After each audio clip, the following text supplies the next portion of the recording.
my background, I started playing softball at 9.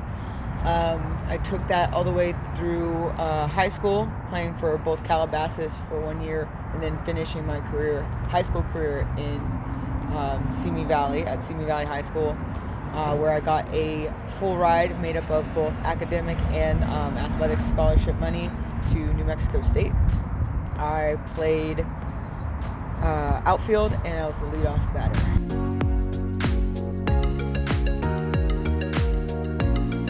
For college, there was a core group of alumni that would come out to every athletic game, didn't matter what sport it was, just so all sports had a fan club, but obviously football and men's basketball had the highest turnout of fan support, as much as like rallies, tailgates, alumni events. They were all centered around football or men's basketball. In the WAC, we were in the WAC conference. Don't necessarily see what's happening outside of that. The tournaments are differ in size, I guess. But they do a pretty good job, or they did during my career, of making it a big deal within your sport, even if it wasn't like,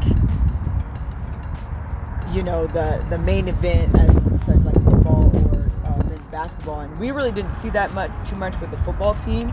We saw it a lot with our basketball team because they were more on a national scale, as opposed to a lot of the other sports. I think it's going to create an interesting environment for dialogue in both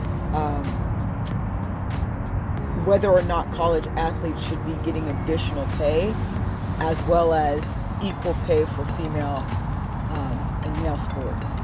They're used differently and they're marketed differently, and obviously you see more of the male sports in the spotlight versus female sports.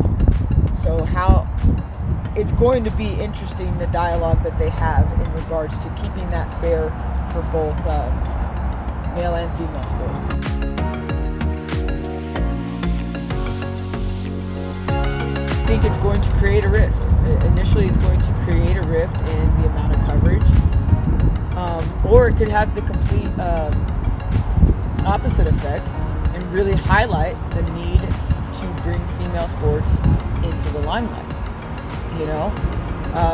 There might be such a kickback to this, as it highlights the fact that male sports are going to get more coverage and have more opportunity to get paid, versus female sports, that it brings it out into the open, and now it's a topic of conversation. So it really could go either way.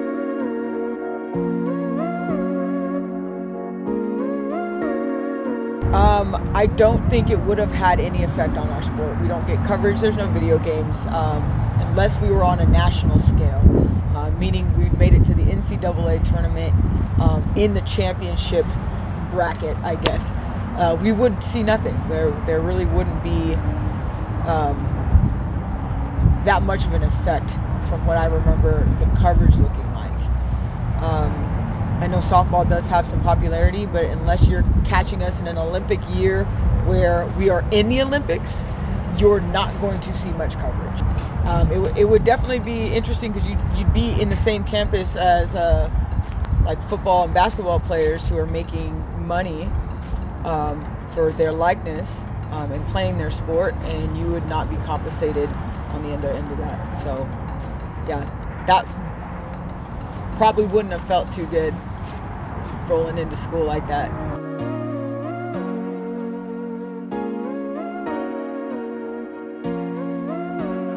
I think it will take away from the athletes and how they approach the sport. On one side, you can see that it gives them more of an incentive to train and work hard and approach this more as a professional career because they're being compensated.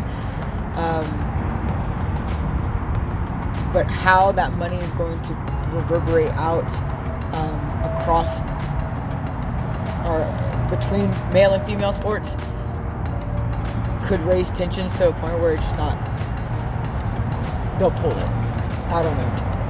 It seems like it's going to cause more headache than what it's intending to do and compensate athletes, which I think it's good that they've brought this to the table.